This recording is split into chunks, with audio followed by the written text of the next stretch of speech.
Mapagpalang buhay mga kapatid. Freehanded naman tayo. Siyempre nandito tayo sa Sinag Baybayin. At ang paksa natin ngayong araw ay dragon at kitchen knife. Dahil ang ating panauhin ay isang kusinero. At Year of the Dragon din.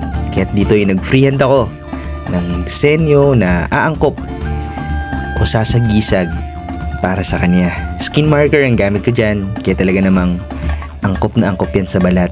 At nga pala, shoutout din sa Tech Tattoo Products. Sila ang katuwang natin sa paglika ng ating bawat obra. At dito'y nilika ko na ang ating sining. Siyempre sa ating pamamaraan, ang handpoke tattooing. Ito ay yung manumanong paglika ng batik o tattoo sa balat na ang gamit lamang ay karayom, walang makinarya.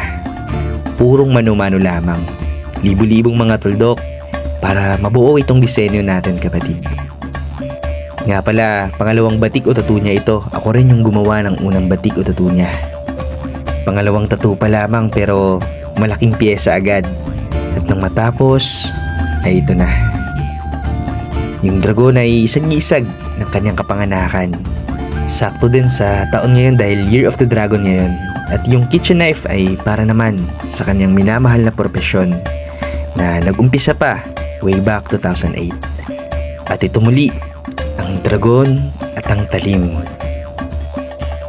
Siyempre dito lamang yan kapatid, sa Sinag Baybayin. At sa mga hindi naman makapagpatato, bumili ka na lamang ng Sinag Baybayin clothing natin kapatid. Ayan, may libreng stickers yan ng Sinag Baybayin sa iyong bawat pagbili. Marami tayo ritong merch. Meron tayong mga damit at snapback. Ayan, Sinag Baybayin sa lakot. Ako mismo ang may likha ng bawat disenyo natin rito kapatid. Gaya nitong bakunawa na hango sa mitolohiyang Pilipino. Sakto dahil Year of the Dragon na tayo. Ngayong taon kapatid, mabibili yan dito sa link natin sa ibaba. Likhang Pilipino para sa kapwa Pilipino.